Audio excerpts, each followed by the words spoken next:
Christmas is satanic? It is.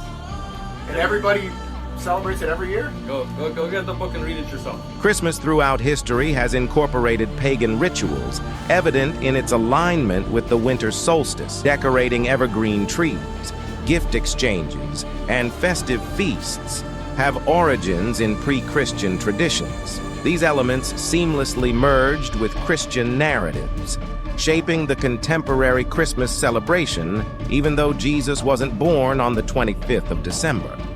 These echoes of Yule and Saturnalia are all around us, even if we don't realize it. Pope Gregory's response was both strategic and controversial. He essentially said, if you can't beat them, join them. And so, December 25th was chosen as the official date to celebrate Jesus' birth. December 25th was also linked to the Roman festival of Sol Invictus, the unconquered sun, which celebrated the return of longer days after the winter solstice. Look, there's a video I've got online. You can see a well-known Christian minister that says that this is pagan. The tree, the Christmas, all of that is pagan. It's all idol worship. And it's all... Here's the Bible. Go show me the 25th of December or Christmas in the Bible. I think most Christians know that it has nothing to do, but... So where does it come from? A pagan festival that was brought into Christianity to try to get the pagan Romans into Christianity.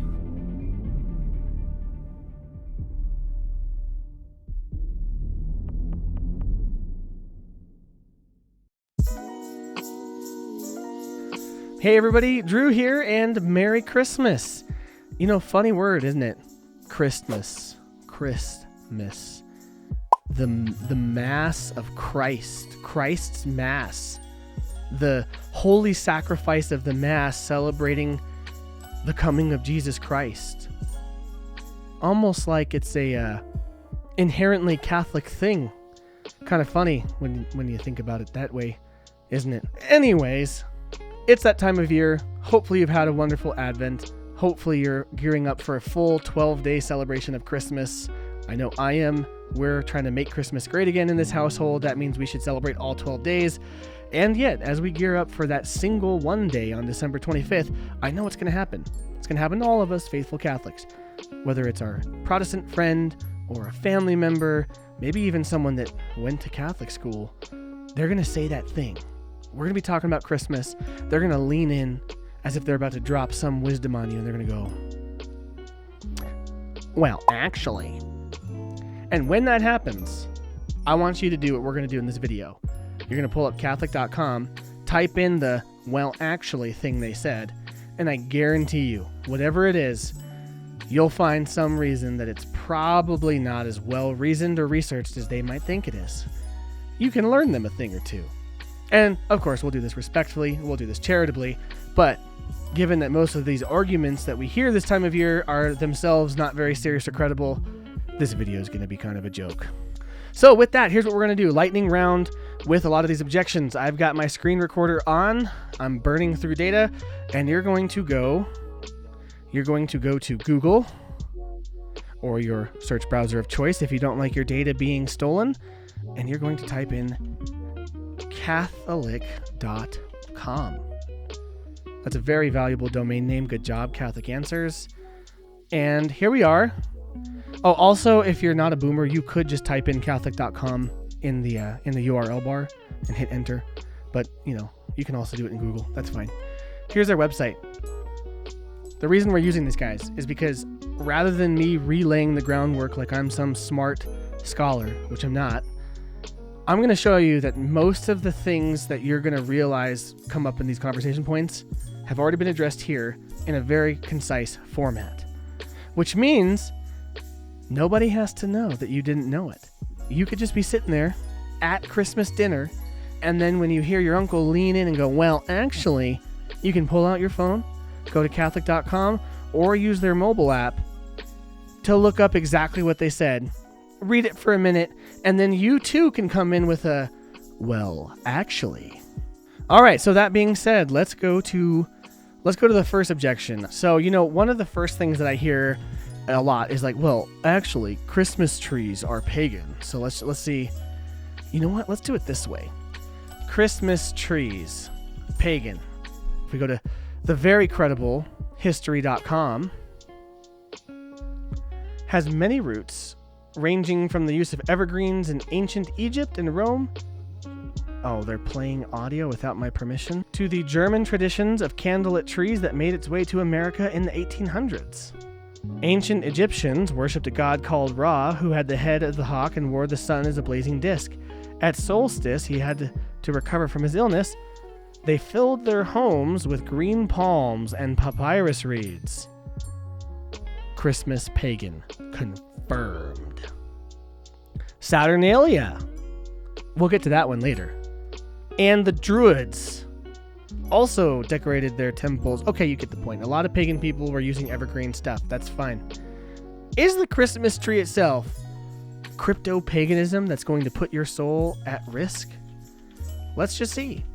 Christmas tree, paganism, find.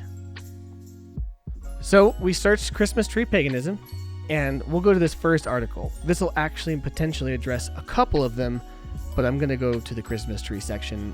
All right, so section 2 in this article talks about the Christmas tree. Now, I'm just going to skip around here. If you want to get the meat and juice of it, you can go read it for yourself. I'll link it below.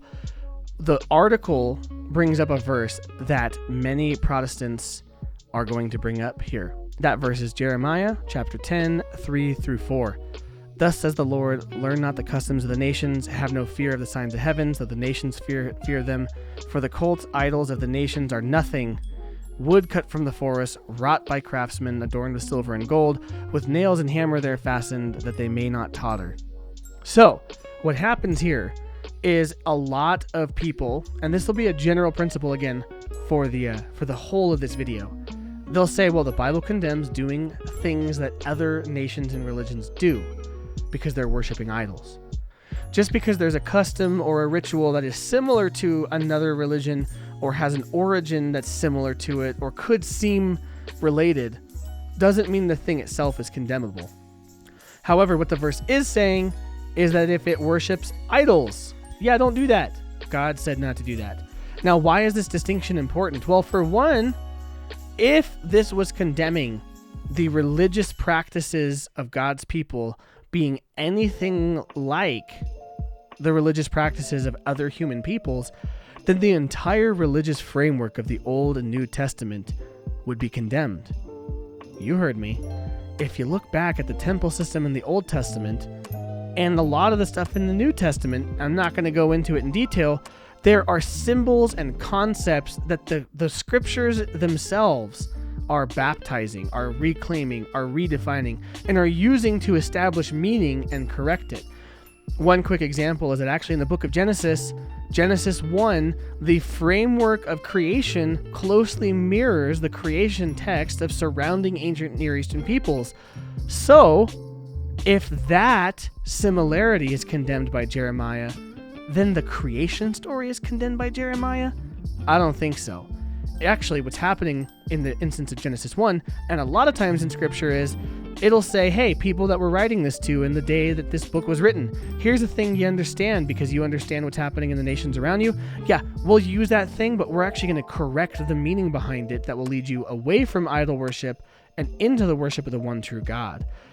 The other thing is that a lot of these come from human impulses, right? There's a lot of human impulses to respect things, to be aware of the changing seasons, to be aware of our own mortality, to honor life, things like that.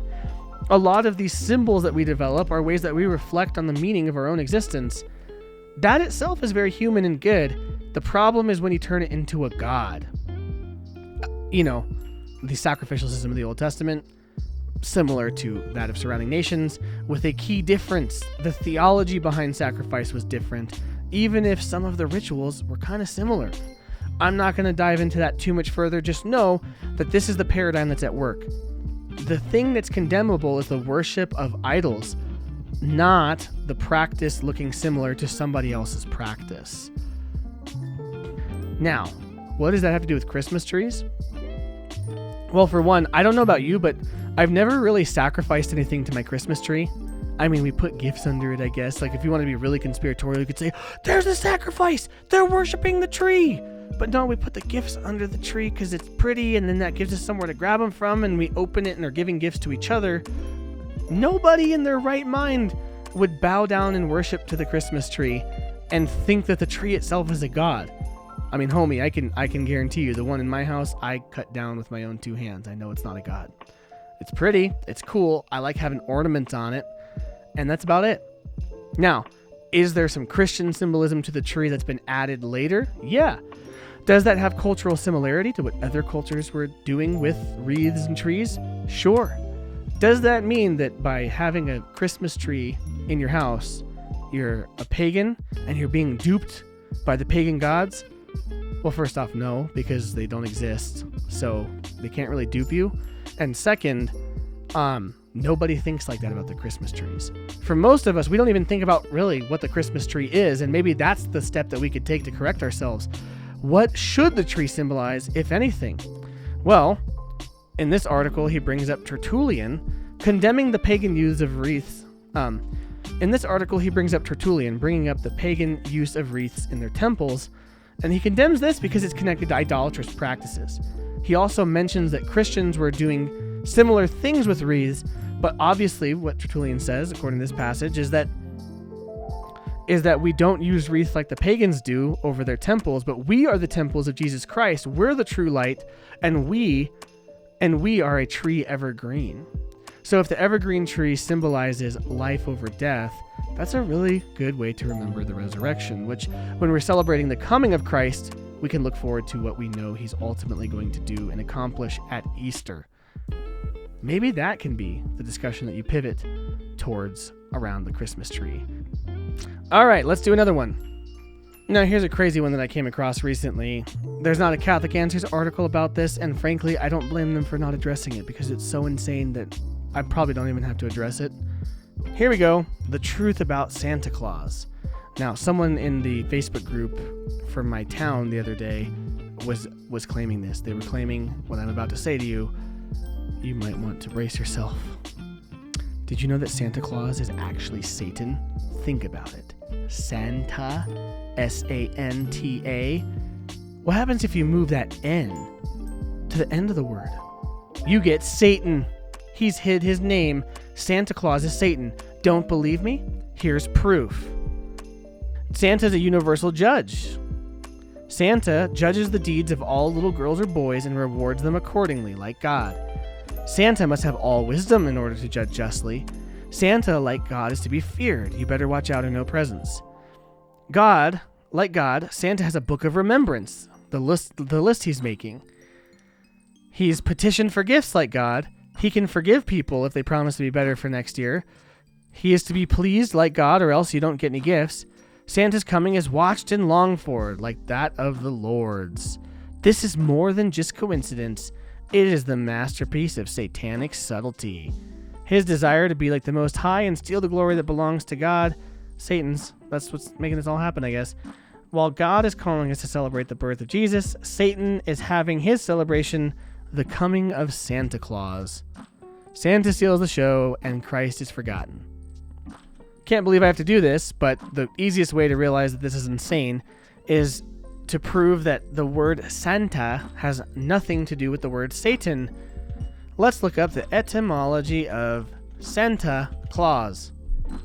The quick AI overview right here. Santa Claus comes from the Dutch nickname for Saint Nicholas, Sinterklaas, a shortened name for Sint Nicolaas, the Dutch name for Saint Nicholas. But the word Santa is the one where Satan is. Okay, you're going to make me do it. Okay, etymology of Santa. Etymology Online. By the way, this is really a good website. Santa is a title for the word saint. It comes from the Latin sanctus. So think about like a city like Santa Ana, Saint Anne. That's a language that comes from Latin, Spanish, Santa. A lot of European languages are heavily influenced by Latin, so Santa is from the Latin sanctus, which means saint. Sanctus, Santa, Sanctus Nicholas, Santa Nicholas, Saint Nick. We even call him jolly old Saint Nick. I didn't even have to look up etymology to prove that wrong. Second, some of the key things about Santa Claus's story do come from St. Nick's actual life. This is where you can find The Weird History of Santa Claus on Catholic Answers. This was written by Trent Horn actually this year, so this is pretty recent. This really brief article goes through the biography of St. Nick. I'll let you go read it if you want. You can find it on their website and have your answer prepared beforehand. One of the key things to point out right at the front of the article is that throughout most of church history, we didn't exchange gifts on the 25th. It actually was on the 6th, which is the feast day of St. Nicholas. This is actually something my family has started doing. On the feast day of St. Nicholas, we actually will put candy in our kids' shoes so that they can find them. And we can say, hey, this is the feast day of St. Nicholas. We do this to remember that just as how he rescued a poor man from poverty and from his daughters being sold into slavery by putting gold through their window, we can do kind things for people to show them the love of Christ. That's kind of how we approach Santa Claus as a family. You guys can, if you're parents, you can decide that. You can decide that for yourselves. But yeah, we don't really do the traditional Santa Claus, sneaking into your house thing. We have St. Nick's feast day on the 6th. We celebrate that. And then what we tell them is, hey, everyone else has a couple ideas about Santa Claus. Here's who he really was. And here's how we can honor him and Christ on his feast day and on Christmas. So, but the idea of gift giving and the idea of St. Nicholas actually being the giver of gifts does come from a historical account of his life. So it's not as though we just made that up to make him omnipotent and an object of worship. That's interesting. All right, now for the big dog. The one that when you hear it, you're going to look at the person who said it and go, then why are you even here? You just wanted to eat the cheesecake or something. It's that Christmas itself is pagan. The entire thing. Not just the tree, not just Santa. The entire thing is pagan. Really? Sometimes it'll take a very diluted form of well, actually, Christmas, the day Christ came, was not December 25th. The Roman Catholics moved that to compete with a pagan holiday. Jesus was born in the summer. It can be as simple as that, and it can go all the way to the entire thing is pagan. There's no celebration of this in the Bible. We shouldn't even do it. First off, just no. And second off, let's talk about it. Here's an article by Mr. John Sorensen. John's a cool guy. I like John. Talking about Christmas being on December 25th. Again, the allegation is that we moved it to compete with pagans, or the entire thing is a covert pagan psyop to begin with, man. The government, man. You can read the whole article again. I have it linked in the video. The long and short of it is this. Before there was evidence for the Saturnalia feast being on December 25th, there's evidence that Christmas was celebrated on December 25th. There's actually evidence that Saturnalia would have been in December, but not even on the same day as Christmas. But the reason behind the Christian dating of Christmas had nothing to do with competing with pagan holidays. It actually was completely centered on Christ. I will go to the quote in this article that talks about what Hippolytus of Rome says. For the first advent of our Lord in the flesh, when he was born in Bethlehem, was December 25th, Wednesday, while Augustus was in his 42nd year, but from Adam, 5,500 years, he suffered on the 33rd year, March 25th, Friday, the 18th year of Tiberius Caesar, while Rufus and Rebellion were consuls. One important piece of first century Jewish context is that it was often believed that a righteous man would die on the same day he was conceived. That's interesting, kind of weird, but that's what they believed. So it would make sense for God to make use of that, right? If Jesus was conceived on March 25th and died on March 25th that many years later, the people would know, oh, this is a righteous man. Additionally, Hippolytus actually does a calculation that the world itself was created on March 25th, and it would make sense for God the Son, who ushers in a new creation, to also have been conceived, to come into being as a human, as the God-man, on March 25th. So then, 9 months later, exactly, is, you guessed it, December 25th, which means that, the date of Christmas on December 25th is primarily to do with Christ and not competing against pagan festivals. So that's a fun one. That's one that I actually didn't know. For a long time as a Protestant, I was like, yeah, December 25th probably isn't the right date, but oh well, not a big deal. come to find out, actually, it could very well be the correct date. It could actually be the birthday of Jesus. It's probably a good chance that it is. So that takes care of the first part, the date itself. And actually, yeah, the Catholic Church didn't move this. We didn't do this to compete with anybody. Had we done that, would it have been okay? Yeah, sure, maybe, but we didn't. It doesn't seem that we did. So you can take that off the table. Now let's go a layer deeper. Is this whole thing just a pagan celebration?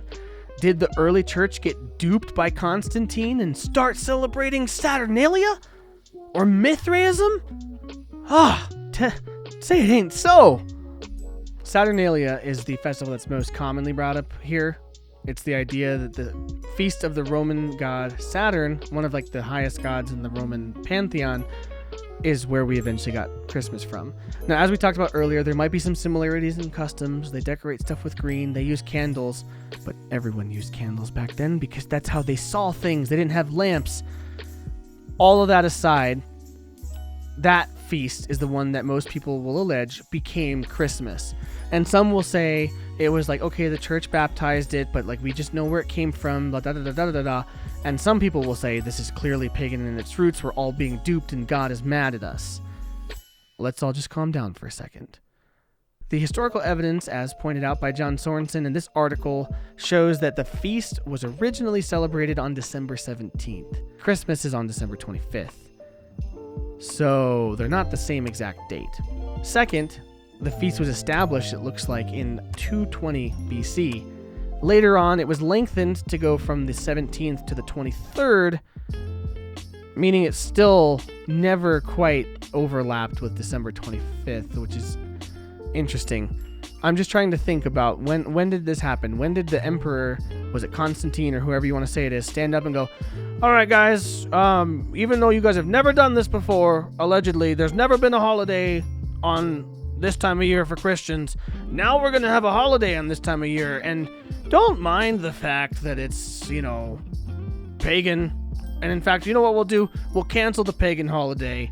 We'll condense it from 12 days here, and we'll move those 12 days starting on December 25th. And I know you guys have never done this before, but I'm the emperor, so just start doing it. And if anyone asks you if you've ever done it before, just say that you always had done it. And yeah, you can get millions of people on board with that, just like that. That's how that works, right? No one's ever going to go, wait, why are we doing this? We didn't do this for hundreds of years, and now all of a sudden we're going to start? Okay, dating issues aside, there is one time that it mentions Sol Invictus being born on December 25th. Checkmate Christians, one piece of historical literature saying December 25th is when Sol Invictus was born. Here's the problem, though. That was written in 354. The evidence I talked about a second ago of Hippolytus talking about the date of Christmas, which was entirely around Jesus Christ and biblical reasoning, that was written well over 100 years before the manuscript making a connection between Mithra and Saturnalia was even written. So we got a dude who died in 236 AD saying, here's why Christians celebrate Christmas on this day. It has to do with when Christ was born, and we calculated that date based off of his death and the creation of the world, and these are things that we understood to give us his birth date and his conception date. Yeah, I'm going to go with that guy. So where does that leave us? There was an important Roman pagan feast, and a couple other cults of that time had important feast days around Christmas. There's one thing written in 354 which says, oh, maybe it was on this day. But there's earlier evidence from all of that, from Hippolytus, that Christians had honored December 25th as the birthday of Jesus for Christocentric reasons based on his life and his death and other parts from Scripture and the cultural context surrounding the Bible. Now here's where we have to ask a question. The winter solstice tends to be an important time of year for most cultures. Most religions have some kind of feast around there. It's when the winter hits its peak, and then we start moving into longer days. If you're an agrarian society, that's going to be something that you're going to want to mark. It's pretty natural for that to be celebrated. But none of that has anything to do with what Hippolytus says about us celebrating Christmas on the 25th. Now, you could say that there's some cool symbolism there. The winter solstice has just passed, and that's when our Lord dawns upon us. just after the darkest day, then the one who brings light into the world comes to us. That's some really dope symbolism. I'm all for saying that. But just because that could be said, even though Hippolytus didn't say that's why Jesus was born on the 25th, just because that could be said doesn't mean that all of our customs as Christians are inextricably linked to these pagan things and therefore we have to throw them all out.